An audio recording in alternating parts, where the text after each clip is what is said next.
పరిశుద్ధ బైబిల్ గ్రంథంలో రాయబడినటువంటి ఈ మాటలు ఆహాబు రాజుగా ఉన్నప్పుడు జరిగినటువంటి సందర్భం. ఆహాబు షోమ్రోను అనగా ఇశ్రాయేలు దేశానికి రాజుగా ఉన్నాడు. ఈయన కాలంలో జరిగినటువంటి ఒక సందర్భాన్ని మనం ధ్యానం చేస్తున్నాం. ఈ సందర్భంలో ఒక వ్యక్తి మనకు కనబడుతున్నాడు. ఆ వ్యక్తి పేరు ఏలియా. చెప్పండి, ఆ వ్యక్తి పేరేంటి? ఏలియా గారు అంతకుముందు ఎక్కడా మనకు కనబడడు, దీని తర్వాత మరి ఎక్కడా కనబడడు. ఇక్కడ సడన్గా ఏలియా అనబడిన ఒక ప్రవక్త దర్శనమిచ్చాడు. ఈ ప్రవక్తతో దేవుడు మాట్లాడుతూ ఒక మాట చెప్పాడు, నీవు ఆహాబు రాజు దగ్గరికి వెళ్ళి, ఆహాబు రాజు గారి దగ్గరికి వెళ్ళి నీవు ఒక మాటను ఆజ్ఞాపించాలి. ఎవరి సన్నిధిని నేను నిలబడి ఉన్నానో ఇశ్రాయేలు దేవుడైన ఆ యెహోవా జీవము తోడు. రాజుగారి దగ్గరికి వెళ్ళి ఒక హెచ్చరికను జారీ చేయమంటున్నాడు. ఒక హెచ్చరిక, రాజుగారితో ఒక హెచ్చరిక. రాజు ముందు నిలబడి హెచ్చరిక చేయాలంటే చేయగలమా? ఒక వార్నింగ్ ఇవ్వాలంటే ఇవ్వగలమా? రాజుగారి దగ్గరికి వెళ్ళి ఏలియాతో చెప్తున్నాడు దేవుడు, నువ్వు వెళ్ళి రాజుగారి దగ్గరికి యెహోవా జీవము తోడు, ఇంకా 3 సంవత్సరాల వరకు ఈ దేశంలో వర్షం పడదు, భయంకరమైన కరువు తాండవిస్తుంది, ఇదే యెహోవా వాక్కు అని దేవుని మాటగా ఏలియా చెప్తున్నాడు. ఏలియాతో ఇప్పుడు నేను మీకు ఒక మాట చెప్తా, జేమ్స్ గారికి చెప్తా, లేదంటే రాజేష్ గారికి చెప్పి ఎమ్మెల్యే గారి దగ్గరికి వెళ్ళి నీవు ఇంకొక 1 నెల రోజుల్లో చచ్చిపోబోతున్నావు, ఇది యెహోవా వాక్కు అని చెప్పిరండి అని పంపించాను. అసలు వెళతారా వీళ్ళు? ఫస్ట్ ఒకవేళ చెప్పిన తర్వాత ఏం జరిగిద్ది? చెప్పడం ఈజీయే, చెప్పిన తర్వాత ఏం జరిగింది, దాని పర్యవసానం ఏంటి? అవునయ్యా, సరే మంచిదయ్యా అంటాడు ఆయన. అతడు అన్యుడు, దేవుడు అంటే ఎవరో తెలియదు, దేవుని కార్యాలు ఆయనకి తెలియదు. అలాంటి వ్యక్తి దగ్గరికి వెళ్ళి దేవుని మాటగా నువ్వు వెళ్ళి గద్దిస్తే ఎలా ఉంటుంది? దేవుని వాక్కుగా నువ్వు వెళ్ళి హెచ్చరిస్తే ఎలా ఉంటుంది? దాని పర్యవసానాలు ఏంటి? విశ్వాస జీవితంలో మనం ఏ స్థితిలో ఉన్నామో నేర్చుకోవడానికి ఈ మాట మనకు తెలియజేశాడు. నువ్వు ఆయన మాట వింటావా వినవా? First point. రెండవది, ఆయన మాటకు విధేయత చూపెడతావా చూపెట్టవా? రాజుగారి దగ్గరికి వెళ్ళి ఒక మాట చెప్పడం అంటే అంత ఈజీ విషయం కాదు అది. అదిగాక అతడు దేవుని యందు భయభక్తులు లేనటువంటి వాడు, దేవుడెవరో తెలియనటువంటి వాడు.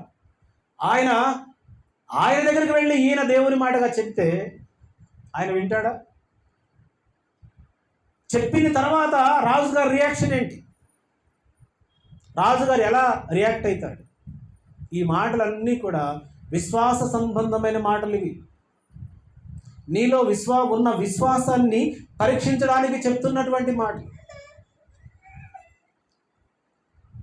ఏలియాతో దేవుడు మాట్లాడినప్పుడు ఏలియా డైరెక్ట్గా రాజుగారి దగ్గర వెళ్ళాడు. ఏమాత్రం భయం లేదు, ఏమాత్రం బెరుకు లేదు, ఏమాత్రం కూడా ఒకవేళ రాజుగారు ఎలా రియాక్ట్ అవుతాడో ఆయన ఒక్కడికే భయపడేవాడు ఏలియా. ఎవరికి? దేవునికి మాత్రమే భయపడేవాడు, మనుషులకు భయపడేవాడు కాదు. ఒకవేళ మనుషులకు భయపడేవాడు అయితే వెళ్ళేవాడు కాదు, దేవుని ప్రశ్నించేవాడు. అయ్యా, నువ్వు చెప్పమన్నావు బాగానే ఉంది, వెళ్ళిన తర్వాత చెప్పిన తర్వాత నా పరిస్థితి ఏంటి? రాజుగారు నన్ను ఏం చేస్తాడో, పట్టుకుంటాడో, కొడతాడో, శిక్షిస్తాడో, చంపేస్తాడో తెలియదు కదా అని దేవుణ్ణి అడిగేవాడే. కానీ దేవుణ్ణి అడగకుండా డైరెక్ట్గా రాజుగారి దగ్గరికి వెళ్ళి ఏలియా వార్నింగ్ ఇస్తున్నాడు. రాజుగారికి హెచ్చరిక జారీ చేస్తున్నాడు. ఇశ్రాయేలు దేవుడైన యెహోవా జీవముతోడు, నా మాట ప్రకారముగాక ఈ సంవత్సరమందు మంచైనను వర్షమైనను పడదని ప్రకటించును. పిమ్మట యెహోవా వాక్కు అతనికి ప్రత్యక్షమై, ఎవరికి? ఏలియాకి. ఏలియా వెళ్ళి ప్రకటించాడు. ప్రకటించిన తర్వాత మళ్ళీ తిరిగి యెహోవా వాక్కు ప్రత్యక్షమైంది. అంటే దేవుడు ముందుగా నీకు ఒక పని చెప్తాడు. ప్రతి ఆశీర్వాదం వెనక కండిషన్స్ ఉంటాయి. అర్థమవుతుందమ్మా? మనము ఎన్నో వాగ్దానాలు తీసుకుంటాం 31st రోజు. ఆ వాగ్దానాలలో ఎన్నో వాగ్దానాలు ఆశీర్వాదముతో కూడినటువంటి వాగ్దానాలు ఉంటాయి. ఆ ఆశీర్వాదం వెనక ఏముంటుంది తెలుసా? కండిషన్ ఉంటుంది. Condition supply. ఏదైనా ఒకటి కొంటే ఒకటి ఫ్రీ అంటాడు. నాకు ఆ ఫ్రీ ఉన్నది ఇవ్వమని అడిగితే ఇస్తాడా? నేను రాత్రి షాపింగ్కి వెళ్తే 1500 బిల్లు చేస్తే ఒక టీషర్ట్ ఫ్రీ అంట. కార్తిక్ టీషర్ట్ ఫ్రీ వచ్చింది. వాడు స్కాన్ చేస్తే అందులో ఫ్రీ ఆఫ్ కాస్ట్ కనపడుతుంది. నేను ఇవేమీ కొనకుండా వెళ్ళి ఆ ఫ్రీగా ఉన్న వస్తువు ఏమంటే ఇస్తాడా? ఫ్రీయే కదా, ఇవ్వచ్చుగా. దానికి కండిషన్ ఉంది. ఏంటి కండిషన్? ముందుగా నువ్వు కొన్ని వస్తువులు కొనాలి. అందుకే దేవుడికి చెప్పినటువంటి ప్రతి ఆశీర్వాదం మనం ఏం చేస్తాం తెలుసా? ఆ ఆశీర్వాదం కోసమే ప్రార్థన చేస్తాం. కండిషన్స్ ఎవడు చేయాలి మరి? కండిషన్స్ ఎవడు చేయాలి? చూద్దామా? ఒక కండిషన్ చూద్దాం. రండి ఒకసారి ద్వితీయోపదేశకాండ గ్రంథం 28వ అధ్యాయము మొదటి నుండి చూడండి ఒకసారి. ద్వితీయోపదేశకాండ గ్రంథం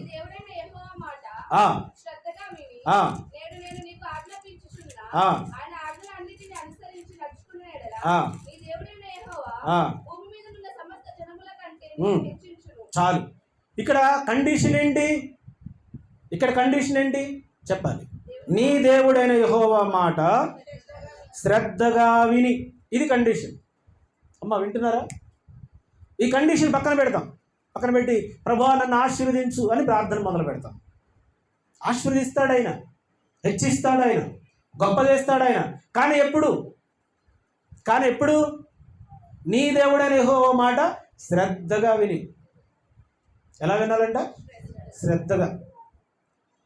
శ్రద్ధగా విన్నప్పుడు దేవుడు కండిషన్స్కి లోబడ్డాడని నీవు ఆశించింది ఆయన నీకు ఇవ్వడానికి సిద్ధపడతాడు. ఇక్కడ రాయబడిన మాట అదే.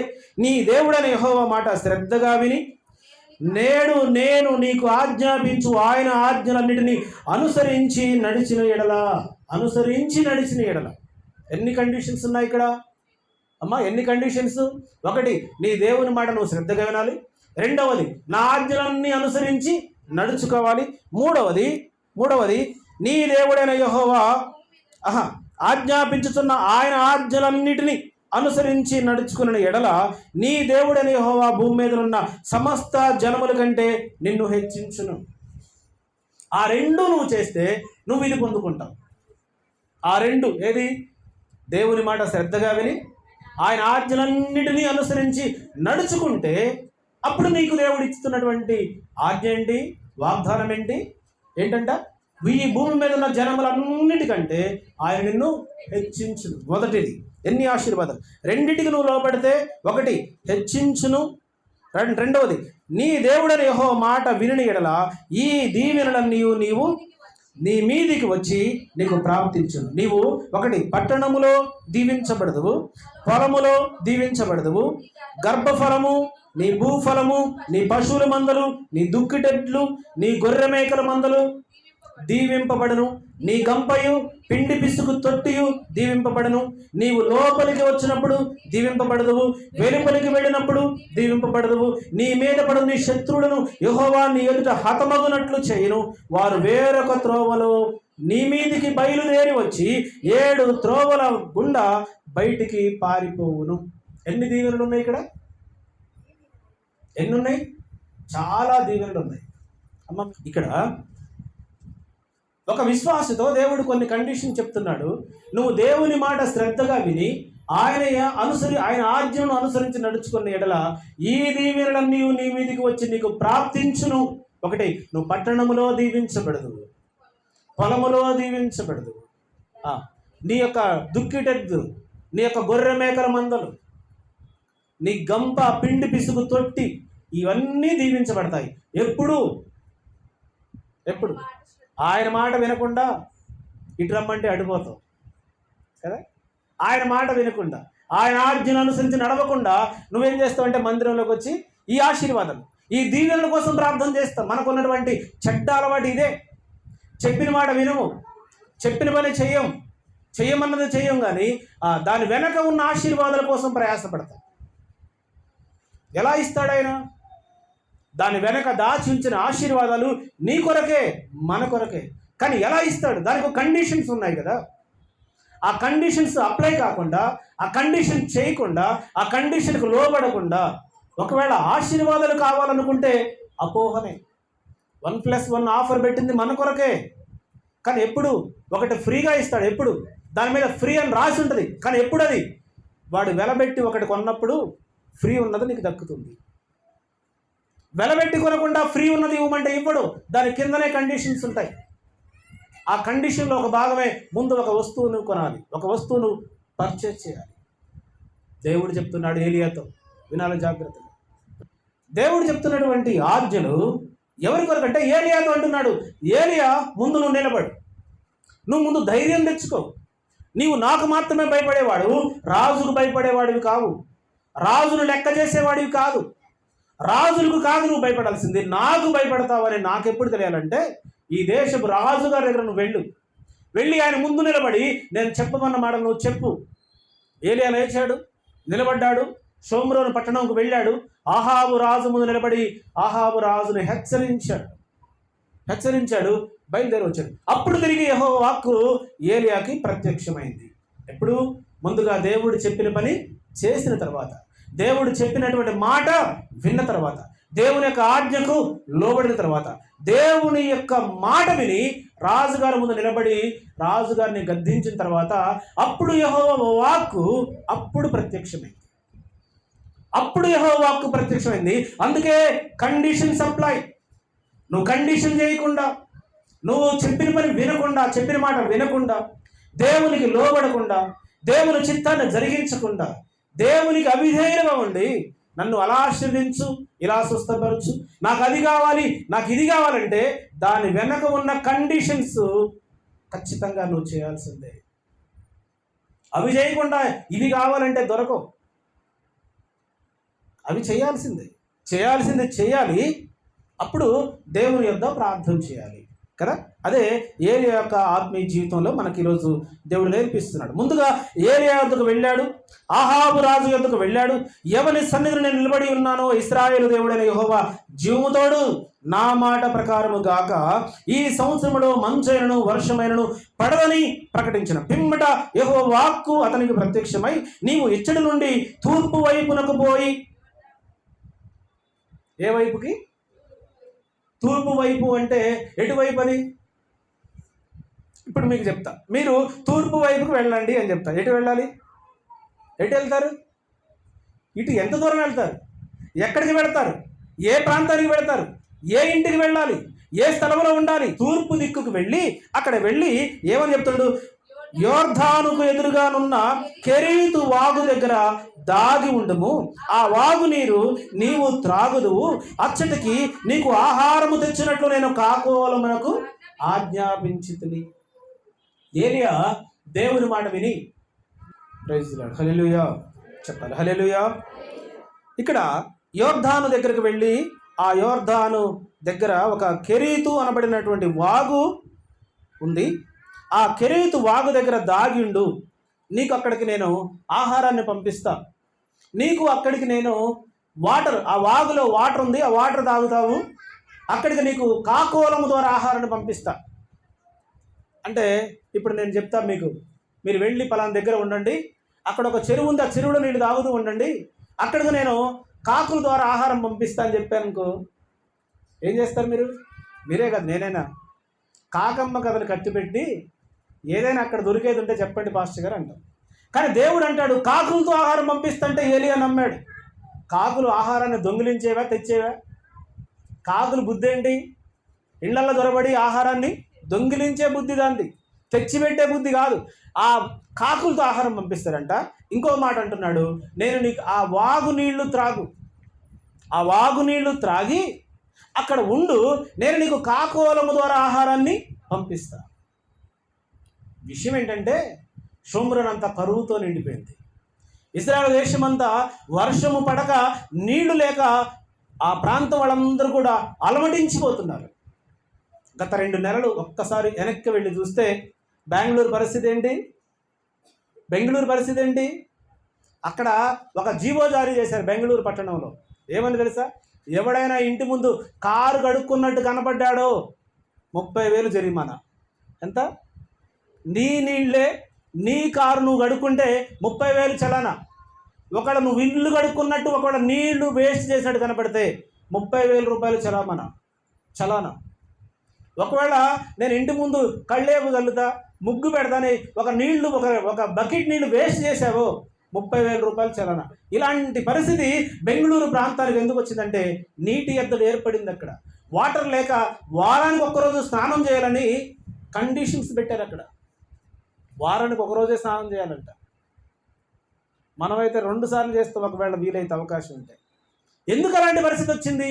అక్కడ నీటి ఎద్దడి ఏర్పడింది, కరువు ఏర్పడింది, వర్షాలు లేనందువల్ల, జనం ఎక్కువైపోయినందువల్ల ఆ ఉన్న వాటర్ సోర్సు అక్కడ ఉన్న ప్రజలకు సరిపోని పరిస్థితి ఎదురైంది. ఇప్పుడిప్పుడే అక్కడ వాటర్ కొరత తీరుతుంది. 2 నెలలు వాళ్ళు భయంకరంగా అక్కడ ఆ పరిస్థితులు ఎదుర్కొన్నారు వాళ్ళు. ఇక్కడైతే 1 సంవత్సరం పాటు వర్షం పడలేదు, ఆ ప్రాంతం అంతా కరువుతో నిండిపోయింది. ఈ భయంకరమైన కరువు ఉన్నటువంటి పరిస్థితుల్లో మరి కాకికి దేవుడు ఇక్కడ ఏలియా గారికి చెప్పాడు, నువ్వు ఆ చెట్టు దగ్గర కూర్చో, చెట్టు కింద కెరీతు వాగు దగ్గర, ఆ వాగులో నీళ్లు తాగు, నేను ఉదయం సాయంత్రం కాకులమునకు ఆజ్ఞాపిస్తా. ఈ కొన్ని కాకులు ఏం చేస్తాయంట? రొట్టె ముక్కను పట్టుకొస్తాయంట, మరికొన్ని కాకులు తందూరి చికెన్ పట్టుకొని వస్తాయంట. మాంసపు ముక్క, ఫ్రై చేసినటువంటి మాంసపు ముక్క పట్టుకొస్తాయి కాకులు మాంసం తెస్తాయి, అసలు ఎప్పుడు దొరుకుతాయా తిందామని చూస్తాయి కదా. అలాంటి కాకులు మాంసాన్ని పట్టుకొస్తాయి. జాగ్రత్తగా ఇదంతా ఎలా సాధ్యమైందంటే ముందుగా ఏలియా యొక్క విశ్వాస జీవితంలో దేవుణ్ణి నమ్మడం వల్ల, ఆయన మాట వినడం వల్ల, ఆయనకు లోబడడం వల్ల చుట్టుపక్కల ప్రాంతాలన్నీ కరువుతో నిండిపోయాయి. ఏలియా మాత్రం 2 పూటల ఉదయము సాయంత్రము అద్భుతంగా అక్కడ కూర్చొని హ్యాపీగా భోజనం చేస్తూ ఉన్నాడు ఆయన. దీనికి కారణం ఏంటంటే దేవుడు చెప్పినటువంటి ఒకే ఒక్క మాట.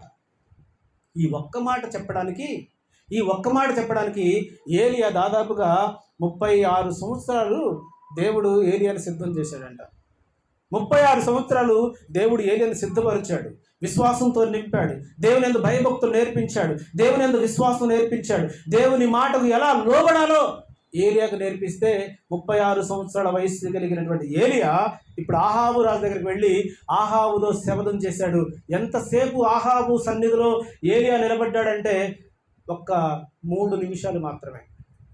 3 నిమిషాలు ఆహాబు సన్నిధిలో నిలబడి ఆహాబును హెచ్చరించడానికి ఏలియాని దేవుడు ఎంత సిద్ధం చేశాడు? ఎంతకాలం? 36 సంవత్సరాలు. 36 సంవత్సరాలు ఏలియాని సిద్ధం చేస్తే ఆహాబు దగ్గరికి వెళ్ళి దేవుని పని చేయడానికి ఆహాబు 3 నిమిషాలు పని చేయడానికి 36 సంవత్సరాలు సిద్ధపడ్డాడు. జాగ్రత్తగా ఆలోచించండి. దాన్ని బట్టి ఏలియా చుట్టుపక్కల మొత్తం కరువు ఉంది, కానీ ఏలియా జీవితంలో సమృద్ధి ఉంది. హల్లెలూయా. ఏలియా జీవితంలో సమృద్ధి. రాజుగారి కుటుంబంలో కూడా కరువు తాండవిస్తుంది. షోమ్రోను పట్టణం అంతా కరువుతో నిండిపోయింది, ఇశ్రాయేలు దేశమంతా కరువుతో నిండిపోయింది. దేవుని మాట విని ఆ మాటకు లోబడిన ఏలియా జీవితంలో సమృద్ధికరమైనటువంటి పంచభక్ష పరమన్నాలతో కూడిన ఆహారాన్ని ఏలియా భుజిస్తూ ఉన్నాడు. ఇలా భుజిస్తూ కొంతకాలం గడిచిపోయింది. ఈలోపు ఆ వాగులో ఉన్న నీళ్లు కూడా ఎండిపోయాయి. మళ్ళీ తిరిగి దేవుడు ప్రత్యక్షమయ్యాడు. చదవండి మాటలు. అంతటా యెహోవా వాక్కు ఏలియాకు ప్రత్యక్షమై సెలవిచ్చెను, నీవు సీదోను పట్టణమునకు సంబంధమైన సారేపతు అను ఊరికి పోయి అచ్చట ఉండుము. నిన్ను పోషించుటకు అచ్చటనున్న ఒక విధవరాలికి నేను సెలవిచ్చితిని. మళ్ళీ ఇక్కడేమో కాకులతో పోషించాడంట. మళ్ళీ తిరిగి నువ్వు సీదోనుకు వెళ్ళు. సీదోను వెళ్ళాలంటే ఇశ్రాయేలు దేశం దాటి వెళ్ళాలి. ఇజ్రాయెల్ దేశంలో ఏముంది? ఇప్పుడు ఇజ్రాయెల్ దేశంలో కరువు ఉంది. రెండోది ఏముంది తెలుసా? ఏలియా మీద కోపం, రాజుగారి యొక్క ఆజ్ఞ. ఏలియా అనబడేవాడు ఎక్కడ దొరికితే అక్కడ చంపేయండి. ఎందుకు? రాజుగారిని ఎదిరించి పారిపోతున్నాడు ఏలియా కనబడితే కాల్చివేత ఆర్డర్స్ ఆల్రెడీ ఉన్నాయి, ఆచరణ అమలులో ఉన్నాయి. అలా ఉన్నప్పుడు దేవుడు అంటున్నాడు, మళ్ళీ నువ్వు సీదోనుకు వెళ్ళు. సీదోనుకు వెళ్ళాలంటే యెరూషలేము పట్టణం దాటి వెళ్ళాలి. ఇది ఎలాంటి భయంకరమైన పరిస్థితి చూసారా? దేవుడు చెప్పే మాటలు ఇలాగనే ఉంటాయి. దేవుడు చెప్పే మాటలు ఎలా ఉంటాయంటే, ప్రభువా మరి ఆయన బొమ్మకు మొక్కమంటున్నాడు, మరి మొక్కాలా వద్దంటే మొక్కితే అగ్నిగుండంలో పడేస్తా అంటుండే ప్రభు అంటే, పడేయని నేను ఉన్నగా, అగ్నిగుండంలో పడేయని ఉన్నగా. పడకముందే కాపాడొచ్చుగా. వినాలి జాగ్రత్తగా. పడకముందే కాపాడొచ్చుగా. పడకముందు కాపాడితే నీ విశ్వాసం ఏది? అసలు నీకు విశ్వాసం ఉందో లేదో తెలియాలంటే నువ్వు అగ్నిగుండంలోకి వెళ్ళాల్సిందే, వెళ్ళడానికి సిద్ధపడాల్సిందే. దేవుడు ఎంతసేపు ఎదురు చూశాడంటే షడ్రక్ మేషక్ అబేద్నెగోలు అగ్నిగుండంలోకి వెళ్ళేదాకా చూశాడు. నీలో నిజమైన విశ్వాసం ఉందా లేదా? నిజంగా నీది విశ్వాసమా వేషధారణ? దేవునికి తెలియాలంటే దేవుని యొక్క కండిషన్స్ నువ్వు లోబడాల్సిందే. ప్రభువా, అగ్నిగుండాన్ని మళ్ళీ 7 అంతలు ఎక్కువ మంట చేశారు ప్రభువా. ఏం పర్వాలేదయ్యా, నేను ఉన్నా కదా. ఏమున్నావో ఏంటో, ఇక్కడ చూస్తేనేమో అగ్నిగుండం బగబగా మండిపోతుంది. భయంకరమైనటువంటి శ్రమలు, కాలిపోతున్నటువంటి పరిస్థితి. ప్రభువా ఏం చేయాలంటే, ఏం పర్వాలేదు నేనున్నాను, మీరు వెళ్ళండి. వెళ్ళాడు, రాజును ఎదిరించాడు. అయ్యా, మా దేవుని విగ్రహానికి తప్ప నీకు మొక్కనే మొక్కం అని రాజుగారిని ఎదిరించారు. రాజుగారి కోపంతో ఉగ్రుడైపోయాడు. వాళ్ళని అగ్నిగుండంకు తీసుకొని వస్తూనే ఉన్నారు. నేను అనుకుంటా పాపం ఒకవేళ ఈ షడ్రక్ మేషక్ అనే చిన్న పిల్లలు 15-20 సంవత్సరాల వయసు ఉన్న పిల్లలు, 15 నుంచి 18 సంవత్సరాల వయసే ఉంటుంది ఆ టైంకి వాళ్ళకి. ఆ పిల్లలు ఎంత బాధపడ్డారో, ఎంత వేదన పడ్డారో. ఒకవేళ అగ్నిగుండంలో పడ్డ తర్వాత మా పరిస్థితి ఏంటి? వాళ్ళ విశ్వాసం ఏంటంటే దేవుడు అగ్నిగుండంలో పడకుండా రక్షిస్తాడు. అది వాళ్ళ విశ్వాసం. అగ్నిగుండంలో పడకుండా వాళ్ళని రక్షిస్తాడు, అది వాళ్ళ విశ్వాసం. వాళ్ళ విశ్వాసం అయితే ఉంది, కానీ దేవుని యొక్క కార్యం ఇంకా జరగట్లే. వెళుతున్నారు, చివరికి అగ్నిగుండం దగ్గరికి వెళ్ళారు. భయంకరమైన వేడి తగులుతుంది. చివరికి అగ్నిగుండంలో కూడా పడిపోయారు. అది విశ్వాసాన్ని ఎప్పటిదాకా దేవుడు పరీక్షించాడంటే ఆ అగ్నిగుండంలోకి వెళ్ళేదాకా. వెళ్ళిన తర్వాత దేవుడు తన కార్యమును ప్రారంభించాడు. హల్లెలూయా. విశ్వాసాన్ని ఎప్పుడు పరీక్షించాడు? విశ్వాసాన్ని ఎప్పుడు? నువ్వు చాలా జ్ఞానవంతుడివే, నువ్వు చాలా తెలివి కలిగిన వాడివే, నువ్వు చాలా ఇంటెలిజెంట్వే, కానీ ఎప్పుడంటే ముందు నువ్వు పరీక్ష రాయాలా. పరీక్ష రాయకుండా సార్ నువ్వు ఏదడిగినా నేను చెప్తున్నా కదా క్లాసులో, నన్ను పాస్ చేయవచ్చు కదంటే, అవునరా నాకు తెలుసు నువ్వు క్లవర్ స్టూడెంట్వే, కానీ పరీక్ష అనేది ఒకటి ఉంది. పరీక్ష రాయాలని అంటారా? రాయాల్సిందే. నా గురించి నీకు తెలియదా? తెలుసు. నా జ్ఞానం తెలియదా? తెలుసు. నేను ఎలాంటి వాడినో తెలుసుగా? తెలుసు. నువ్వే ఫస్ట్ స్కూల్లో క్లాస్లో, కానీ పరీక్ష మాత్రం, కండిషన్స్ మాత్రం అప్లై చేయాల్సిందే. ఆ పరీక్ష రాసిన తర్వాత, ఆ మార్కులు వచ్చిన తర్వాత అప్పుడు వాడు తెలివిమంతుడు. అందుకే విశ్వాసానికి ఒక పరీక్ష ఉంటుంది. ఆ పరీక్షలో మనం నిలబడాలి. ఆ పరీక్షలో దేవుని యొక్క చిత్తాన్ని మనం జరిగించాలి. అప్పుడు మనం నిలబడతాం. మనం. అప్పుడు దేవుని యొక్క కార్యాలు ప్రారంభమవుతాయి. ఇప్పుడు ఆయన అంటాడు, నువ్వు సీదోను పట్టణానికి వెళ్ళు. ఈ సీదోను పట్టణం వెళ్ళాలంటే యెరూషలేం పట్టణం దాటిపోవాలి. యెరూషలేం పట్టణాన్ని దాటాలంటే గుండె ధైర్యం కావాలి. అన్నిటికి మించి దేవుని యందు విశ్వాసం కావాలి. దేవుడు వెళ్ళమన్నాడు కాబట్టి వెళుతున్నా అంతే. అక్కడ ఏం జరగాలో ఏం జరగకూడదో అంతా ఎవరు చూసుకుంటాడు? యెహోవా ఈరే. హల్లెలూయా. యెహోవా చూసుకుంటాడు కదా. అందుకే విశ్వాసులకు తండ్రి అని పిలువబడ్డాడు అబ్రహాం.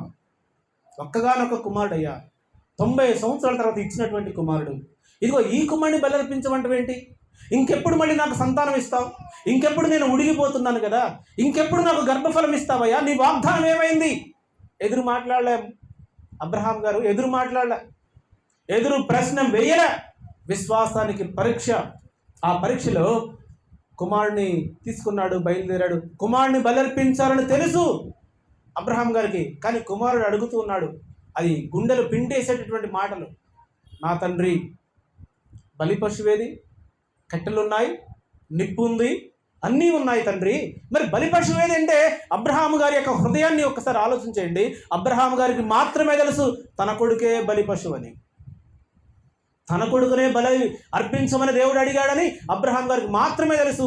ఇస్సాకు తెలియదు.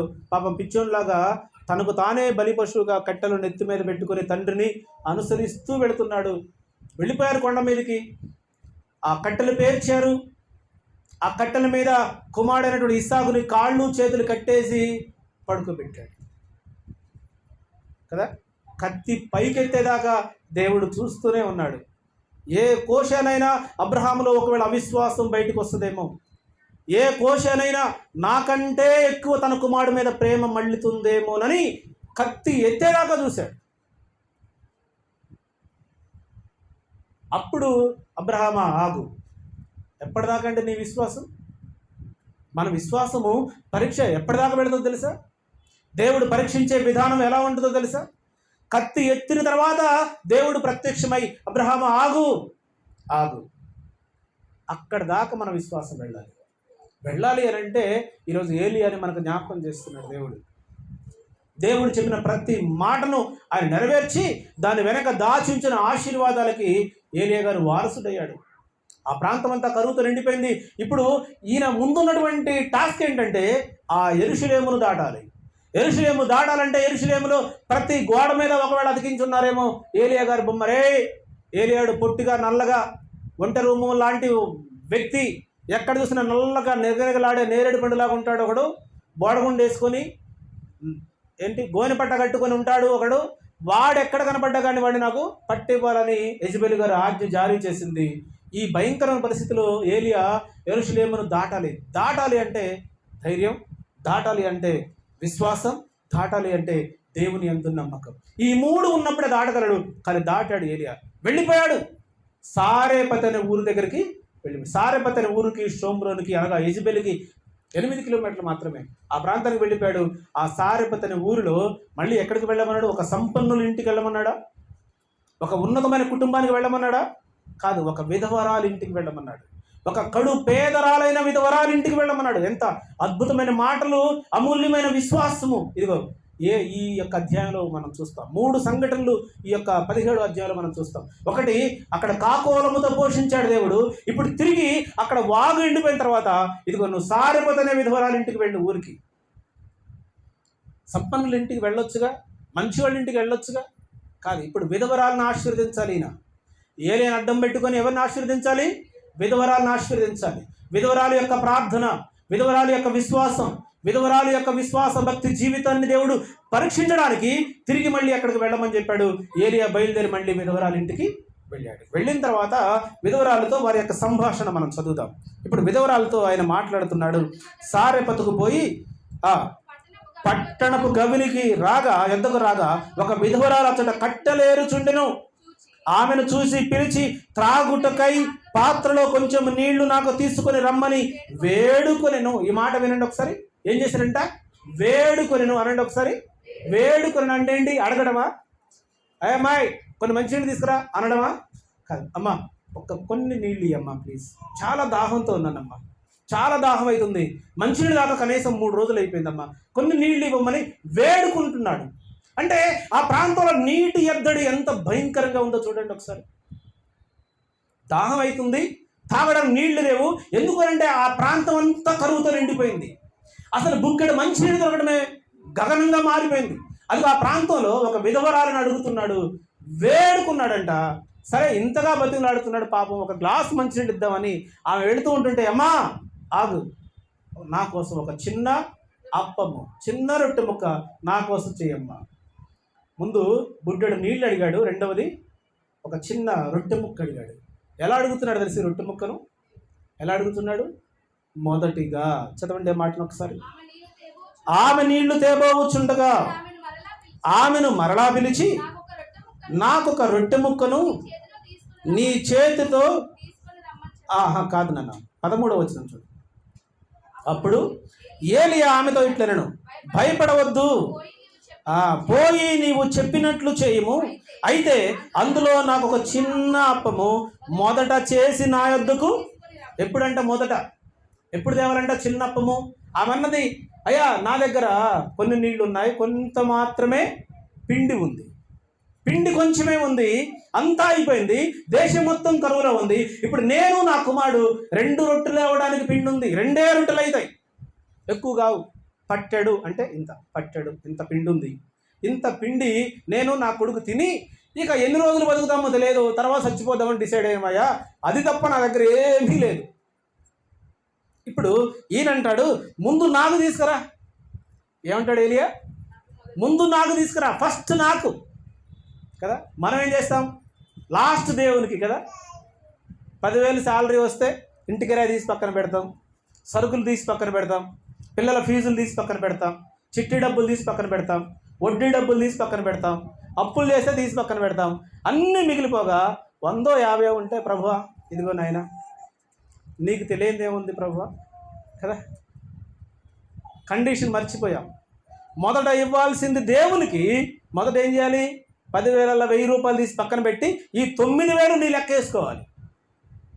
అది విశ్వాసానికి ఉన్నటువంటి లక్షణం, విశ్వాసి లక్షణం అది. ఇది ఏలియా నేర్పిస్తున్నాడు ఆమెకి. ఇప్పుడు ఈ పని ఆమె చేయగలిగితే, షోమ్రోన్ అంతా కరువుతో ఉన్నప్పుడు, ఇజ్రాయెల్ అంతా కరువుతో ఉన్నప్పుడు, ఈమె కుటుంబంలో సమృద్ధిని నింపడానికి దేవుడు ఇప్పుడు మళ్ళీ తిరిగి ఆమెను శోధిస్తూ ఉన్నాడు, మళ్ళీ తిరిగి ఆమెకి పరీక్ష పెడుతూ ఉన్నాడు. మొదట నాకు తీసుకురా. ఫస్ట్ ప్లేస్ మనం దేవునికి ఇవ్వగలిగితే, ఫస్ట్ కానుక మనం దేవునికి ఇవ్వగలిగితే, ఫస్ట్ ఈవి మనం దేవునికి ఇవ్వగలిగితే, అప్పుడు దేవుడు అంటాడు ఎన్ని కరువులైనా రాని, ఎన్ని సమస్యలన్నా రాని, ఎన్ని ఇరుకులు ఇబ్బందులైనా రాని, దేవుడు విడిచిపెట్టేవాడు కాడు. అదే మాట చదువుదాం మనం. ఇప్పుడు 12వ వచనం చూడండి. అందుకు ఆమె, నీ పిలిచి నాకు ఒక రొట్టె ముక్కను నీ చేతితో తీసుకుని రమ్మెనను. అందుకు ఆమె, నీ దేవుడైన యెహోవా జీవము తోడు. ఈమె అబద్ధం చెప్తుందా? అబద్ధం చెప్పట్లేదు, దేవుని మీద ఒట్టే చెప్తుంది. అయ్యా నీ జీవము తోడు, దేవుని తోడు. నా ఇంటిలో చిన్న చదవండి. తొట్టిలో పట్టెడు పిండియు బుడ్డిలో కొంచెము నూనెయు నా యొద్ద ఉన్నవే గాని అప్పము ఒకటైనను లేదు. మేము చావక ముందు నేను ఇంటికి పోయి నాకును నా బిడ్డకును సిద్ధము చేసుకునవలనని ఆమె కొన్ని పుల్లలు ఏరుటకై వచ్చెను. ఆమె చెప్తున్నటువంటి మాట దేవుని మీద ఒట్టేసి చెప్తుంది. అయ్యా ఇది తప్ప నాకు ఈ దగ్గర ఇంకేమీ లేదు. దేవుడు విశ్వాసాన్ని పరీక్షించే విధానం ఎలా ఉంటుందో చూస్తున్నాం మనం. విశ్వాస జీవితంలో దేవుడు పరీక్షించే విధానం, విశ్వాసివా అవిశ్వాసివా, విధేయురాలివా అవిధేయురాలివా, దేనికి లోబడుతున్నావు, దేనికి గర్వపడుతున్నావు, నువ్వు క్రీస్తు సంబంధివా సైతాను సంబంధివా, ఇక్కడ తేలిపోతుంది మనకి. నీ ఇంటిలో ఏం లేదు కానీ దైవజనుడు వచ్చాడు, నీ దగ్గర ఏమీ లేని స్థితిలో దైవజనుడు వచ్చాడు, నీ దగ్గర కొంచెమే ఉన్న స్థితిలో దైవజనుడు వచ్చాడు. అయితే నీ యాటిట్యూడ్ ఎలా ఉండబోతుంది, నీ ఆలోచన ఎలా ఉండబోతుంది, నీ ఉద్దేశాలు ఎలా ఉండబోతున్నాయి, నీ యథార్థత ఎలా ఉండబోతుంది, యథార్థవంతమైన భక్తి. ఇలాంటి పరిస్థితుల్లోనే దేవుడు పరీక్షలు, ఇలాంటి పరిస్థితుల్లోనే ఇలాంటి పరిస్థితుల్లో ఈ విధవరాల దగ్గరికి ఏలియాను పంపించాడు. ఏలియాను అడిగాడు, ముందు నాకు తీసుకుంటా. అంటే ఈమె ఎవరికి స్థానం ఇస్తుంది? ఆయన అడిగేది అడుగుతాడులే, కానీ మనం ఏం చేద్దామంటే ముందు నేను నా కొడుకు తినేసి మిగిలింది ఇదిగో సేవకుడికి ఇద్దాం అనుకోలేదు ఆమె.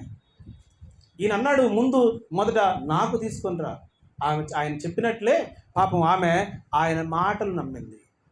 ఎవరి మాటలు నమ్మింది? ఏలియా మాటలు నమ్మింది. ఏలియా మాటలు నమ్మడానికి ఏ రోజైనా సారెపత్ అనే విధవరాలు మీకులాగా ఇలా కూర్చొని నెలల తరబడి సంవత్సరాల తరబడి వాక్యం విన్నట్టు ఏదైనా ఆధారం ఉందా? మీకులాగా ఎప్పుడైనా వాక్యం విన్నదా? మీలా ఎప్పుడైనా ప్రార్థన చేసిందా? మీలా ఎప్పుడైనా దేవుని యొక్క సన్నిధిలో వచ్చి ఇలాంటి మాటలు విన్న సందర్భం ఎక్కడైనా ఉంటుందా? ఎక్కడా లేదు. అలాంటి ఆనాటి దినాలలో దైవజనుడు కనపడడమే అరుదు. అసలు అక్కడ ఏలియా గారు ఒక దైవజనుడిలా కనపడడు. అంత భయంకరమైన పరిస్థితుల్లో ఈయన అంటున్నాడు, అమ్మ మొదటి అప్పు నాకు తీసుకురా అంటే ఆమె మాటకి లోబడిందా లేదా చూద్దాం. చూడండి మాటలు చదవండి. తీసుకొని రమ్ము, తరువాత నీకును నీ బిడ్డకు అప్పములు చేసుకును, భూమి మీద యెహోవా వర్షము కురిపించు వరకు ఆ తొట్టిలో ఉన్న పిండి తక్కువ కాలేదు, బుడ్డిలో నూనె అయిపోదని ఇశ్రాయేలు దేవుడైన యెహోవా సెలవిచ్చి ఉన్నాడు అనెను. దేవుడు చెప్తున్నాడమ్మా, మొదటిగా నువ్వు అప్పు నాకు తేయగలిగితే, ఇశ్రాయేల్లో మళ్ళీ తిరిగి వర్షం పడి పరిస్థితులన్నీ చక్కబడేంత వరకు, కరువు కాటకాలన్నీ పోయే వరకు, ఇరుకులు ఇబ్బందులన్నీ తొలగిపోయే వరకు, సమస్యలు శోధనలు అన్నీ తీరిపోయే వరకు, కేసులు కొట్లాట్లు ఇవన్నీ పోయేంత వరకు కూడా నీకు నీ ఇంటికి ఏ ప్రమాదము జరగదు. అయితే నువ్వు నా మాట వినాలి. అయితే నువ్వు చెప్పాలి. అయితే నువ్వు నా మాట వినాలి. ముందుగా దేవుని మాట, ముందుగా దైవజనుని యొక్క మాట ఎంతమంది అయితే వింటారో, ఎంతమంది అయితే లోబడతారో, అప్పుడు వాళ్ళ జీవితంలో దేవుని యొక్క కార్యాలు ప్రారంభమవటం మొదలు పెడతాయి. ఆయన మాట వినకుండా ఇంపాసిబుల్, ఆయన మాట వినకుండా అసంభవం, ఆయనకు లోబడకుండా మనం అనుకుంటాం పైన వచ్చే ఆశీర్వాదాలు అనుకుంటాం.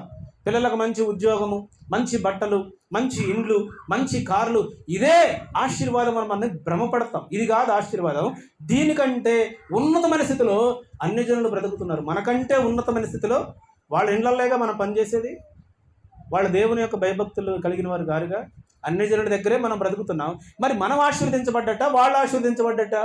భౌతికంగా చూస్తే వాళ్ళు ఆశీర్వదించబడ్డాడు, కానీ ఆత్మీయ స్థితిలో మనం ఆలోచన చేస్తే ఆత్మ సంబంధం ఆశీర్వాదాలకి మనం వారసులయ్యాం.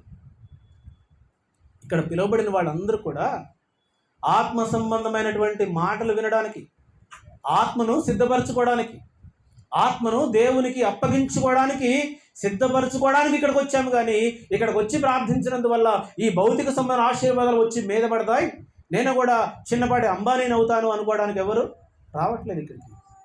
ఇప్పుడు ఈ మాట ఆ విధవరాలు విన్నది. ఆ విధవరాలు వింటమే కాకుండా ఆయన మాటలు నమ్మింది. మనం ఏమనుకోండి, వీడికి బాగా ఆకలి అవుతున్నట్టుంది, ఆకలి తీర్చుకోవడానికి ఏదో ఒక మాట చెప్పాడులే. వాస్తవానికి ఏలియాకి బాగా ఆకలి అవుతుంది, ఆకలి తీర్చుకోవడానికి ఏదో ఒక మాట అడ్డం వేసాడని మనం అనుకుంటాం. కానీ ఆ విధవరాలైతే ఏలియా గారిని నమ్మింది, ఆయన మాటలు ఎంతో విశ్వాసం ఉంచింది. హల్లెలూయా. ఆయన మాటలు నమ్మింది. ఆ ఉన్న కొంచెం పిండిలో ఆమె ముందుగా చెప్పినట్టుగానే దైవజనుడి కోసం రొట్టె ముక్క తీసుకొని వచ్చింది, ఇచ్చింది. తర్వాత ఆమె కుమారుడు ఇద్దరు కూడా హ్యాపీగా బ్రతుకుతున్నారు. ఆ రోజుకే ఉంది, జాగ్రత్తగా వినాలి, ఆ రోజుకే ఉంది పిండి, ఆ రోజే తిన్నారు. తెల్లారి రొట్టెలు చేయడానికి పిండి లేదు. తెల్లారి వెళ్ళి ఆ పిండి గంపలో చేయి పెడితే ఆ రోజుకు కావలసినటువంటి పిండి ఆమె చేతికి వచ్చింది. వాస్తవానికి పిండి ఉందా? ఆమె దేవుని మీద ఆనబెట్టి దేవుని మీద ఒట్టేసి చెప్పింది, అయ్యా ఈ రోజుకు తప్ప రేపటికి ఆహారమే లేదు, రేపటికి పిండే లేదు. కానీ వీళ్ళు ఇలా పిండి తీసుకుంటూ నూనె తీసుకుంటూ ఎంతకాలం బ్రతికారు? మళ్ళీ తిరిగి వర్షం పడేంతవరకు 3 సంవత్సరాల వరకు. 18వ అధ్యాయం 1వ వచనం అనుకుంటా, చూడండి అక్కడ అమ్మా. అది అనేక దినములైన తర్వాత 3 సంవత్సరాలకి మళ్ళీ ప్రత్యక్షమై ఈ భూమి మీద నేను వర్షము కుమ్మరించబోతున్నాను. ఇప్పుడు చూడండి, మొదటి సంవత్సరంలో ఏలియా గారికి చిన్న రొట్టె ముక్క ఇచ్చింది. మొదటి సంవత్సరం వర్షం పడలేదు, కరువు వచ్చింది. ఆ కరువు కాలంలో ఏలియా గారికి చిన్న రొట్టె ముక్క అప్పము చేసుకొచ్చి ఇచ్చింది. ఇప్పుడు ఆ మొదటి సంవత్సరం నుంచి మళ్ళీ 3 సంవత్సరాల తర్వాత వర్షం పడబోతుంది. అప్పటి వరకు ఈ యొక్క విధవరాలు, ఏలియా గారు, కుమారుడు ముగ్గురు కూడా ఆహారం సమృద్ధిగా భుజిస్తూ వస్తున్నారు. హల్లెలూయా. కారణం ఏంటి సీక్రెట్ ఏంటి? ఆమె దైవజనుడి యొక్క మాట విని, ఆ దైవజనుడి మాటకు లోబడి ఆమె రొట్టె ఇవ్వటం ద్వారా. అందుకే ఆయన అంటాడు, అక్కడ రాయబడిన మాట అంటే మొదటగా నాకు ఇవ్వండి. నీ విశ్వాసాన్ని పరీక్షించే దేవుడు నీకు ముందుగా కొన్ని ఇచ్చి చూస్తాడు. ముందుగా 10,000 ఇస్తాడు. ఈ 10,000 నమ్మకంగా ఉంటే అప్పుడు ఆయన దాన్ని 20,000 చేస్తాడు. 20,000 నమ్మకంగా ఉంటే, అందుకంటాడు కదా, నువ్వు కొంచెంలో నమ్మకంగా ఉన్నావు కాబట్టి ఇదిగో ఇది నీదే. నువ్వు కొంచెంలో నమ్మకంగా లేకపోతే దేవుడు ఆశీర్వదించడానికి అవకాశమే లేదు. అందుకే విశ్వాసానికి పరీక్షలు ఇవన్నీ కూడా. విశ్వాస పరీక్షలలో దేవుడు చెప్తున్నటువంటి మాట ఏంటంటే, కొత్త విశ్వాసులకైనా పాత విశ్వాసులకు కూడా ఇలాంటి పరీక్షలు ఉంటాయంటే, అసలు ఈ రోజే నువ్వు విశ్వాసాన్ని రక్షించబడితే చాలు, ఈ రోజు నుంచే నీకు పరీక్షలు ప్రారంభమవుతాయి. సౌలు పౌలుగా మార్చబడ్డాడు. ఆయనకు తెలియదు. దమస్కు పట్టణానికి గుర్రం మీద వెళుతున్నాడు, చాలా స్పీడ్గా వెళుతున్నాడు. ఎందుకంటే అక్కడ క్రైస్తవులు ప్రార్థన చేస్తున్నారంట. వాళ్ళందరూ తలలు నరికి, క్రైస్తవుల తలలన్నీ నరికి, ఇదిగో కోట గుమ్మం చుట్టూ తగిలియాల. కోట గుమ్మం ఉంది, ఆ గుమ్మం చుట్టూ తగిలి మొదటి తల కోట గుమ్మానికి తగిలిచ్చిండు సౌలు గారు. ఎవరిదా తల? ఆ తల ఎవరిది? స్టెఫెను గారు తల నరికి కోట గుమ్మానికి తగిలించి బయలుదేరాడు గుర్రం మీద. ఎక్కడికి వెళుతున్నాడు? దమస్కులోకి వెళుతున్నాడు. ఇశ్రాయేలుకు ప్రయాణం. అక్కడ విశ్వాసులు చాలామంది ఉన్నారంట, క్రీస్తుని అంగీకరించిన వాళ్ళు. అక్కడ ప్రార్థనలు జరుగుతున్నాయి. వాళ్ళంతా చూస్తాను బయలుదేరాడు. దమస్కు దగ్గరకు రాగానే గుడ్డోడైపోయాడు. కళ్ళు బయలు, విపరీతమైన వెలుగు ఒకటి కనబడింది. ఆ వెలుగు చుట్టూ చూసేసరికి కళ్ళు పోయినాయి ఆయనకి. గుడ్డోడైపోయాడు, కింద పడిపోయాడు. ఎవరయ్యా నువ్వు అని అంటే, అయ్యా నువ్వు హింసిస్తున్న యేసును నేనే అన్నాడు. అవునా ప్రభువా?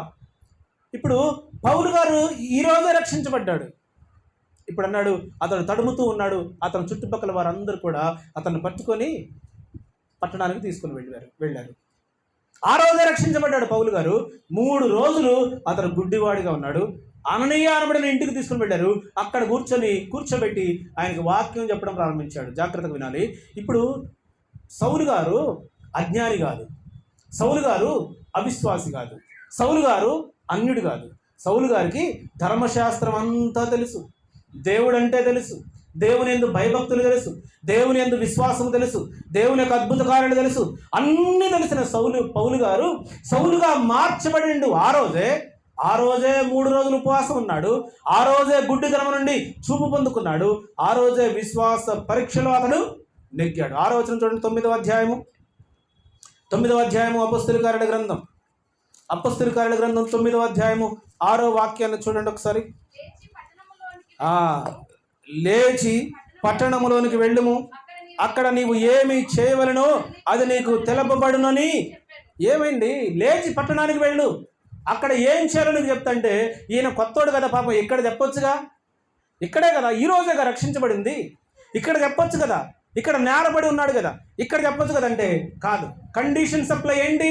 నువ్వు వెళ్ళి పట్టణానికి వెళ్ళాలి, లేచి పట్టణానికి వెళ్ళాలి. ఈ గుడ్డోడు లేచి తడుముకుంటూ పట్టణానికి వెళ్ళాలి, లేదా అతను సహాయకులు ఎవరైతే ఉన్నారో వాళ్ళ ద్వారా పట్టణానికి వెళ్ళాలి. నువ్వు లేచి వెళ్ళినప్పుడే, చెప్పిన పని చేసినప్పుడే, మాటకి విధేయత చూపినప్పుడే, మాట యందు విశ్వాసం ఉంచినప్పుడే దేవుని యొక్క ఆశ్చర్య కార్యాలు మన జీవితంలో జరుగుతాయి. ఏదీ చేయకుండా నాకు ఆశీర్వాదం కావాలి, నాకు స్వస్థత కావాలి, నాకు అద్భుతం కావాలంటే జరగదు. ఎందుకు జరగదు అని అంటే కండిషన్ సప్లై. బైబిల్లో అలాంటి కండిషన్ పెట్టాడు దేవుడు. అలా పెట్టాడు కాబట్టి ఇప్పుడు పౌలుతో అంటున్నాడు, సౌలా నువ్వు లే, పట్టణంకి వెళ్ళు. గుడ్డోడు కదా, మనం అనుకుంటాం ఆ యొర్దాను ప్రాంతంలో గుడ్డోడు కదా, అక్కడికే మనుషులు పంపించచ్చుగా, అక్కడికే ఆహారం పంపించచ్చుగా, అక్కడే ఆయనకు నేర్పించవచ్చు కదంటే కాదు. ఆయన పట్టణానికి వెళ్ళాలి. చెప్పిన చోటుకు నువ్వు వెళ్ళాలి, చెప్పిన పని నువ్వు చేయాలి, చెప్పిన మాటకు నువ్వు విధేయత చూపించాలి. అప్పుడే దేవుడు ఆశీర్వాదాలు మన జీవితంలో మనం చూడగలుగుతాం. 6వ వచనంలో కింది చూద్దాం. 7వ వచనం చూడండి. అతనితో ప్రయాణము చేసిన మనుషులు ఆ స్వరమును వినిది గాని ఎవరినీ చూడలేక మౌనులై నిలబడిరి.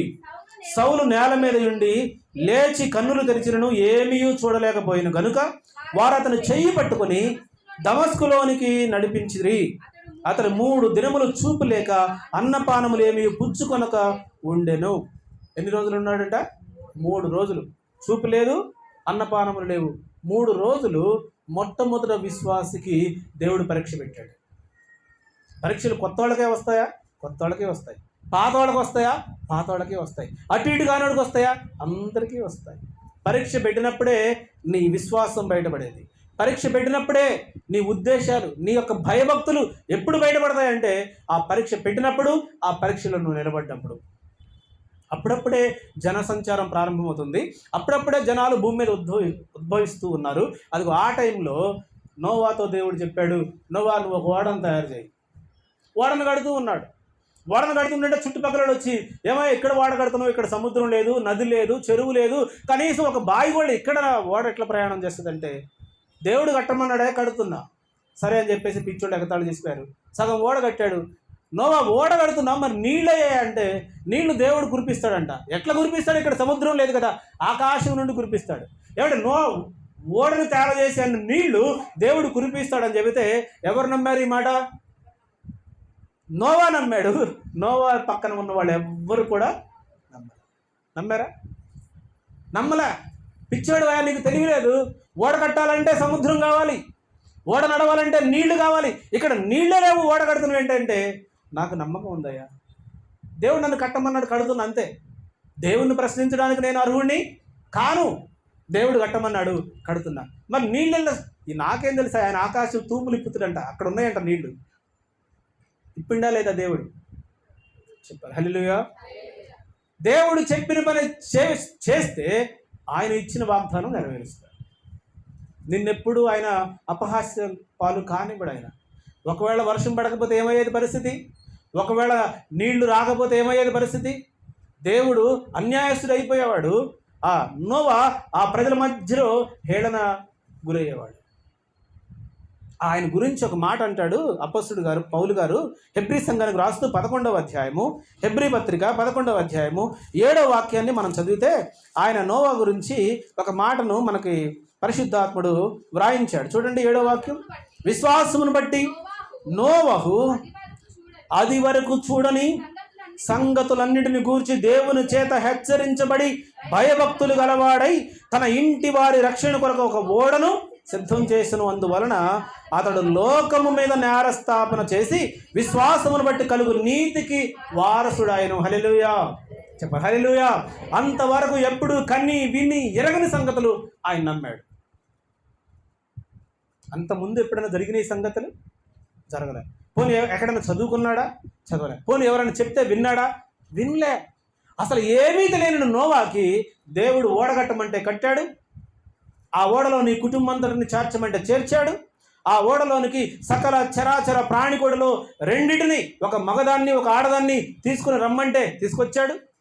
అసలు చీమను ఎట్ట తెచ్చాడు నాకు అర్థం కాదు ఈ మాట చదివినప్పుడల్లా. చీమల్లో ఆడదాన్ని తేవాలి, మరి ఎలా తెచ్చాడు? అసలు నోవా గారికి ఎంత జ్ఞానం అండి. పోనీ ఈగలను తేవాలి, ఎలా తెచ్చాడు?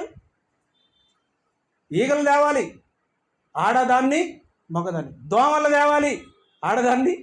ఎలా తెచ్చుంటాడు నోవా కాలంలో? ఇప్పుడైతే ఒక దోమ హిస్టరీ చదవాలంటే ఎంతకాలం పట్టింది? కనీసం 1 సంవత్సరమైన పట్టింది. దోమ ఎన్ని రోజులు జీవించింది, దోమకి ఎన్ని గుడ్లు పెడుతుంది, ఎంతమంది పిల్లల్ని కంటది, దోమ కుడితే ఏ రోగం వస్తుంది, దోమను చంపితే పరిస్థితి ఏంటి, ఇదంతా కూడా ఒక దోమ హిస్టరీ చదవాలంటే సంవత్సరం పాటు పట్టింది కదా. ఒక ఈగ గురించి చదవాలంటే కదా, బయాలజీ స్టూడెంట్లు వీళ్ళకి తెలుస్తుంటాయి, జువాలజీ బయాలజీ వీళ్ళందరికీ. కానీ నోవా ఏమీ లేని కాలంలోనే దేవుని యొక్క ఆత్మచేత నింపబడిన వాడై భూమి మీద ఉన్నటువంటి సకల చరాచర ప్రాణి కోటిలో, నేను అనుకుంటా తల్లో పేరు కూడా తేవాలిగా. ఈ ఆడదే మొగది ఎట్ట సంపాదించాడో ఏమో మరి కదమ్మా, ఎంత ఆశ్చర్యం కదా. ఇలాంటి వాటినన్నిటిని తీసుకొచ్చి సేకరించినటువంటి నోవా ఆయన విశ్వాసం ఉంచడానికి ఆధారం ఏంటంటే ఆధారం? ఏ ఆధారము లేదు. నిరీక్షణకు ఆధారం లేని కాలంలోనే నోవా దేవుని యందు విశ్వాసం ఉంచాడు. దేవుని చెప్పిన ప్రతి పని చేశాడు. ప్రపంచమంతా జలసమాధి అయితే నోవా కుటుంబం రక్షించబడింది. హల్లెలూయా చెప్పాలి. హల్లెలూయా. ఒకే ఒక కుటుంబం, నోవా కుటుంబం. హాము, షేము, యాపెతు, 3 కోడళ్ళు, నోవా భార్య, 8 మందే రక్షించబడ్డారు. ప్రపంచంలో ప్రతి ప్రజ ఇదిగో నీటిలో మునిగిపోయింది, అల్లాడిపోయింది. ఆ నోవా గారి గురించి పేతురు గారు తన సంఘానికి రాస్తూ ఒక మాట చెప్తాడు. చూద్దాం. పేతురు మొదటి పత్రిక 3వ అధ్యాయము 20వ వాక్యంలో ఆ మాట ఉంటుంది. పేతురు మొదటి పత్రిక 3వ అధ్యాయము 20వ వాక్యం. దేవుని దీర్ఘశాంతము ఇంకా కనిపెట్టుచుండగా పూర్వము నోవహు దినములలో ఓడ సిద్ధపరచబడగా అవిధేయులైన వారి యొద్దకు, అనగా చెరలో ఉన్న ఆత్మల యొద్దకు ఆయన ఆత్మరూపిగానే వెళ్ళి వారికి ప్రకటించెను. ఆ ఓడలో కొందరు, అనగా 8 మంది నీటి ద్వారా రక్షణ పొందిరి. హల్లెలూయా చెప్పాలి. హల్లెలూయా. దేవుని యొక్క దీర్ఘశాంతం అంటారు. దేవుని యొక్క దీర్ఘశాంతము ఇంకా కనిపెట్టుచుండినప్పుడు, దీర్ఘశాంతము దేవుడు ఆలోచిస్తున్నట్టు, ఇకనైనా మార్పు చెందుతారులే, ఇకనైనా మారు మనసు పొందుతారులే, ఇకనైనా వింటారులే, ఇకనైనా లోబడతారులే, ఇకనైనా నా మాటకు విధేయత చూపుతారులే, ఇకనైనా ప్రార్థిస్తారులే, ఇకనైనా పాడతారులే, ఇకనైనా పరిచయం చేస్తారులే, ఇకనైనా. ఒక పాస్టర్ గారు ఈ సంఘ విశ్వాసుల గురించి ఒక మాట చెప్పాడు. నిజంగా ఆశ్చర్యం అది. విశ్వాసులు ఎలాంటి వారు అంటే తెలుసా? స్విమ్మింగ్ పూల్లో ఈత కొట్టేటోళ్ళు అంట. మనమంతా స్విమ్మింగ్ పూల్లో ఈత కొట్టేవాళ్ళం. స్విమ్మింగ్ పూల్లో ఈత కొడతారా, ఈత నేర్చుకుంటారా చెప్పాలి. స్విమ్మింగ్ పూల్కి ఎందుకు వెళ్తాం? కొట్టడానికా, నేర్చుకోవడానికా? నేర్చుకున్నాడు ఎక్కడికి వెళ్తాడు? చెరువులోకు, నదిలోకు, సముద్రంలోకి వెళ్తాడు. దాంట్లోకి వెళ్ళకుండా ఉండాలంటే ముందుగా ఎక్కడ నేర్చుకోవాలి? స్విమ్మింగ్ పూల్కి రోజు వస్తే ఆ కోచ్ అంటాడంట, ఇంకెంతకాలం నేర్చుకుంటావా? నీతో జాయిన్ అయిన వాళ్ళందరూ నేర్చుకున్నారు, వెళ్ళిపోయారు. మొదటి బ్యాచ్లో జాయిన్ అయ్యారు, ఇది 10వ బ్యాచ్, ఇంకెన్ని రోజులు వస్తావయ్యా అని అంటాడంట. ఇప్పుడు ఇక్కడికి వచ్చే వాళ్ళందరూ స్విమ్మింగ్ పూల్ బ్యాచ్ కూర్చుంటారు, వింటారు, వెళ్ళిపోతారు, మళ్ళీ వారం వస్తారు. వీళ్ళు బయటికి వెళ్ళి వాక్యం చెప్పేది లేదు, బయటికి వెళ్ళి ఆత్మలు సంపాదించేది లేదు. బయటికి వెళ్ళి నీ సాక్ష్యాన్ని ప్రకటించి రక్షించేది లేదు. ఎంత కాలమైనా ఆదివారం రోజు బైబిల్ పట్టుకొని రావాలి, కూర్చోవాలి, వినాలి, వెళ్ళిపోవాలి, మళ్ళీ ఆదివారం రావాలి, ఇక జీవితాంతం ఇదే పని. మరి బయటికి వెళ్ళి ఈత కొట్టేది ఎప్పుడు ఉంది? ఉందా? లేదు. నదుల్లో, చెరువుల్లో ఉందే. ఎన్ని సంవత్సరాల నుండి సంఘం? నేను సీనియర్ 10 సంవత్సరాల నుండి సంఘంలో సభ్యుడిగానే ఉన్నాడు, కానీ బయటికి వెళ్ళింది లేదు, వాక్యం ప్రకటించింది లేదు, ఒక ఆత్మను రక్షించింది లేదు. స్విమ్మింగ్ పూల్లో స్విమ్మర్స్ అన్నమాట వీళ్ళంతా, అంతేనా? అందుకని నోవా గారు ప్రకటించాడు దేవుని యొక్క దీర్ఘశాంతాన్ని కనిపెడుతున్నారు ప్రజలందరూ. దేవుని యొక్క దీర్ఘశాంతము కనిపెట్టబడుతుంది. ఇకనైనా మారతారు, ఇకనైనా మార్పు చెందుతారు, ఇకనైనా నేర్చుకుంటారు, ఇకనైనా వెళ్ళి సువార్తను ప్రకటిస్తారు అని దేవుని యొక్క దీర్ఘశాంతము కనిపెడుతూ ఉంది. నోవా గారు ఓడనైతే సిద్ధం చేస్తూనే ఉన్నాడు. ఎంతోమంది హేళన చేశారు, ఎంతోమంది నిరుత్సాహపరిచారు, ఎంతోమంది గేలు చేశారు, ఎంతోమంది ఆటంకపరిచారు. ఇక్కడ నీళ్లు లేని నీ సముద్రం లేనిది ఇక్కడ ఎందుకురా ఓడ అని ఎంతోమంది వెనకకు లాగారు. కానీ దేవుని మాట యందే విశ్వాసం, దేవుని యొక్క మాట యందే నిరీక్షణ, దేవుని యొక్క మాట యందే లక్ష్యం, దేవుని యొక్క మాట యందే గురి, దేవుని యొక్క మాటకే లోపడ్డారు. 100 మంది 100 చెప్పారు, అవన్నీ వదిలేశారు. దేవుని మాటే ఆయనకి వేదం. హల్లెలూయా, చెప్పాలి హల్లెలూయా. దేవుని మాటే అది సత్యం, దేవుని మాటే అది నిత్య జీవం, దేవుని మాటే. ఆయన అబద్ధమాడేవాడు కాడు. ఆయన ఎలాగైనా ఇక్కడ సముద్రాన్ని సృష్టించగలడు, ఇక్కడికే సముద్రాన్ని తేగలడు. మనమైతే దేవుడు చెప్పిన తర్వాత దేవుడు ఒకే మాట చెప్పాడు, నోవా నువ్వు ఓడగట్టాయి అని చెప్పి ఓడ ఎత్తు చెప్పాడు, కొలతలు చెప్పాడు, వెడల్పు చెప్పాడు, పొడవు చెప్పాడు, దాంట్లో ఎవరున్నారో ఏం చేయాలి అన్నీ చెప్పాడు. కానీ ఇక దేవుడు ఎప్పుడు మాట్లాడలేగా, మళ్ళీ మాట్లాడలే. ప్రభా ఇక వీళ్ళు ఇట్లా అంటున్నారయ్యా అని అడగడానికి అవకాశం లేదు. ప్రభా వీళ్ళు సముద్రం దగ్గర కట్టాలంట, మరి ఇక్కడ సముద్రం లేదుగా, పిచ్చోడు అంటున్నారయ్యా అని అడగడానికి దేవుడు లేడు. ఒకేసారి చెప్పాడు, ఒకేసారి మాట్లాడాడు. మళ్ళీ తిరిగి ఎప్పుడు మాట్లాడు తెలుసా? ఓడ తలుపులు మూసిన తర్వాత మాట్లాడాడు. అమ్మా అంతేనా? మళ్ళీ ఎప్పుడు మాట్లాడాడు? సందేహాలు తీర్చాడా? అవన్నీ ఎవరు భరించారు? నోవా గారు భరించారు. ఈ లోకంలో నిందలు, అవమానాలు, హేళనలు అన్నీ కూడా ఎవరు భరించారు? నోవా గారు భరించారు. భరించి కానీ చివరికి ఒక రోజు రానే వచ్చింది. ఆ రోజు దేవుని యొక్క వాగ్దానము ప్రారంభించబడింది.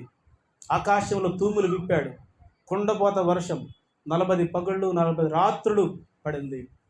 ఓడ తేలింది. ఆ ఓడ కింద ఉన్న ప్రజలందరూ కూడా ఏం చేశారంటే తెలుసా? వీళ్ళందరూ నోవా గారు ఓడ కడుతుంటే వీళ్ళందరూ ఏం చేశారంట? యేసుక్రీస్తు చెప్పాడు. ఏం చేశాడు? మత్తయి సువార్త 24వ అధ్యాయము చదువుకొని ముగించుకుందాం. మత్తయి సువార్త 24వ అధ్యాయము 37 నుండి చదవండి. 24:37 చదవండి. నోవహు దినములలో ఎలాగుండెను, మనుష్య కుమారుని రాకడయును ఇలాగే ఉండును. జల ప్రళయమునకు ముందటి దినములలో నోవహు ఓడలోనికి వెళ్ళిన దినము వరకు. అమ్మా వినండి మాట. నోవహు ఓడలోనికి వెళ్ళేదాకా బయట ప్రజలు ఎలా ఉన్నారు? భూమి మీద ఉన్న ప్రజలు తినుచు త్రాగుచు. ఎలా ఉన్నారు? తినుచు త్రాగుచు. అంటే ఏంటి? విందులు, వినోదాలు, క్లబ్బులు, పబ్బులు, డ్యాన్సులు, ఆర్భాటాలు. దేనికి మనం ప్రయారిటీ ఇస్తాం కదా? మందిరంలో ప్రార్థన కూడుకున్నా కానీ ఎక్కడన్నా పెళ్ళి ఉంటే వెళ్ళిపోతాం. మందిరంలో ప్రార్థన ఉంటుంది, కానీ మీ బంధువులు ఏదైనా పెళ్ళి ఉందనుకో ఏది మానేస్తావు? ప్రార్థన గుర్తొస్తుంది? అసలు గుర్తురాదు. అక్కడ వండే గుమ్మగుమ్మలు గుర్తొస్తాయి, అక్కడ ధరించే నగలు, నట్ర అవన్నీ గుర్తొస్తాయి, అక్కడ ఉండే విందులు, వినోదాలు గుర్తొస్తాయి. ఇక్కడ దేవుని సన్నిధిలో ప్రార్థన కూడుకుందన్న అసలు సోయే నీకు ఉంటుందా? సోయి ఉండదు. ఇది ఎప్పుడు జరిగేదిలే, పని పాట లేక పాస్టర్ ఏదో ఒకటి పెడతా ఉంటాడని దీన్ని వదిలేస్తారు. మీరు ఇంట్లో ఉంటారు అవసరమైతే, టీవీలో ఎంజాయ్ చేస్తారు అవసరమైతే, సెల్ ఫోన్లో సొల్లు మాట్లాడతారు అవసరమైతే, కానీ మందిరానికి మాత్రం రాదు. మందిరంలో దేవుని యొక్క సన్నిధిలో ఓడ నిర్మించబడుతుంది. ప్రజల రక్షణ కొరకు ఓడ సిద్ధపరచబడుతుంది. ఈ ఓడ సిద్ధపరచబడడానికి సేవకుడు ప్రయాసపడుతున్నాడు. మీరైతే ఏం చేస్తున్నారంటే ప్రజలు ఆనాటి కాలంలో జనులు తినుచు త్రాగుచు పెండ్లి చేసుకుంటూ పెండ్లికిచ్చుచు జల ప్రళయము వచ్చు వరకు అందరినీ కొట్టుకొని పో వరకు ఎరగకపోయిరి. అలాగనే మనిషి కుమారుని రాకడ కూడా. చూసారా, బుధవారం స్త్రీల సమాజ కూడిక పెడితే వస్తారా స్త్రీలు? ఎంతమంది వస్తారు? బుధవారం 24 గంటలు డ్యూటీ చేయమంటే చేస్తావు, ఏం ప్రాబ్లం. అప్పుడు ఎక్కడ లేని శక్తి వస్తుంది, ఎక్కడ లేని బలం వస్తుంది. 24 అవర్స్ డ్యూటీలో ఉన్నా నీకు నీరసం రాదు కదా. ఎన్ని బరువులైనా మోస్తావు, ఎంత పనైనా చేస్తావు.